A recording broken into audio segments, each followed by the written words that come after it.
23 जुलाई दिन में 11 बजे दिल्ली कमिश्नर ऑफिस पर जो लोग मुझे इस लड़ाई में साथ देना चाहते हैं वो जरूर आएं। अब देखते हैं कैसे एफआईआर नहीं होती।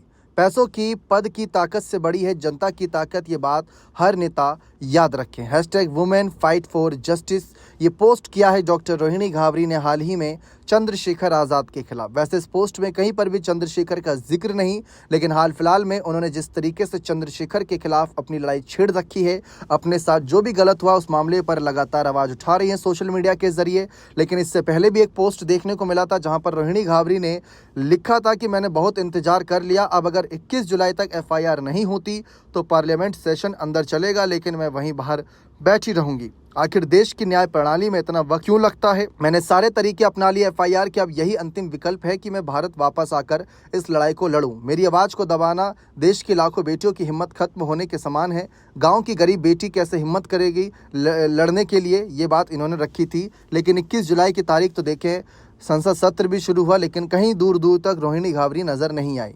तो जिस तरीके से ये अपनी बात रख रही हैं अब 23 जुलाई को लेकर, क्या खुद भारत देश आकर एफआईआर दर्ज कराएंगी दिल्ली कमिश्नर ऑफिस में? और सबसे बड़ी बात, उत्तर प्रदेश में क्या नहीं एफआईआर दर्ज कराएंगी, दिल्ली में क्यों एफआईआर दर्ज कराएंगी? देखिए, उत्तर प्रदेश की ही नगीना सीट से सांसद हैं चंद्रशेखर आज़ाद, और ये पहले भी आरोप लगा चुके हैं कि कोई इन्हें बचा रहा है, क्योंकि पहले भी 40-40 मुकदमे दर्ज हुए हैं चंद्रशेखर के खिलाफ।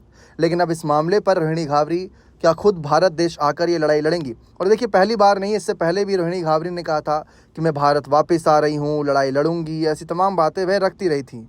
लेकिन इसके बाद भी कोई इन्होंने यहाँ पर आगे जानकारी नहीं दी। लेकिन फिलहाल ऐसा माना जा रहा है कि रोहिणी घावरी अपनी लड़ाई को लड़ रही हैं, लेकिन लड़ाई में क्या हासिल हो रहा है अभी तक देखा जाए, क्योंकि अभी तक ना तो एफआईआर नजर आई, महिला आयोग के समक्ष इन्होंने अपनी शिकायत दर्ज कराई, उसको लेकर भी कुछ ज़्यादा जानकारी सामने नहीं आई। महिला आयोग के एक सदस्य ने चंद्रशेखर को लेकर कहा था कि इनकी तो सांसद कुर्सी छीन लेनी चाहिए, ऐसे व्यक्ति को नहीं बैठे रहना चाहिए, क्योंकि इनके खिलाफ सबूत हमने देखे। अब भाई, जब सबूत हैं, आप देख रहे हैं सोशल मीडिया पर रोहिणी घावरी इसकी पोस्ट की जानकारी दे रही हैं कि क्या कुछ वह कहता था, कथनी और करनी में कैसे अंतर था चंद्रशेखर के।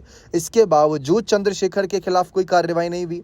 योगी सरकार के खिलाफ, योगी सरकार में अपनी आवाज़ ना उठाते हुए दिल्ली कमिश्नर ऑफिस में जाकर वह अपनी कहीं ना कहीं रिपोर्ट दर्ज कराएंगी। अब ये समझने वाली बात है कि चंद्रशेखर के खिलाफ अगर यूपी में वो कोई एफआईआर दर्ज कराती तो अलग समझ में आता, लेकिन दिल्ली कमिश्नर ऑफिस पर जो लोग मुझे इस लड़ाई में साथ देना चाहते हैं वो जरूर आएँ 23 जुलाई को 11 बजे, ये बात इन्होंने रखी है। लेकिन क्या ये खुद पहुंचेंगी, ये सवाल आज हम पूछते हैं, क्योंकि उन लोगों के बारे में सोचिए जो लोग ये सोच रहे थे कि 21 जुलाई को रोहिणी घावरी जो हैं संसद सत्र जब अंदर चल रहा होगा तो बाहर ये धरना कर रही होंगी। लेकिन कहाँ थी रोहिणी, नज़र तो नहीं आई। अब फिलहाल इन्होंने ये सोशल मीडिया पर पोस्ट तो किया, इसके साथ साथ एक फ़ोटो भी इन्होंने टैग करी जिसमें लिखा है कि जाति नहीं इंसानियत हमारी पहचान है, जन पावर फाउंडेशन इन्होंने उसमें लिखा हुआ है। लेकिन अब जिस तरीके से ये अपने आप को प्रचार कर रही हैं, अपने आप को दिखा रही हैं, ऐसा लग रहा है कि कहीं इनकी तैयारी कुछ अलग तो नहीं। पहले भी इन पर आरोप लग चुके हैं। फिलहाल देखते हैं आगे क्या स्थिति बनती है। बने रहें चैनल के साथ। बहुत बहुत शुक्रिया।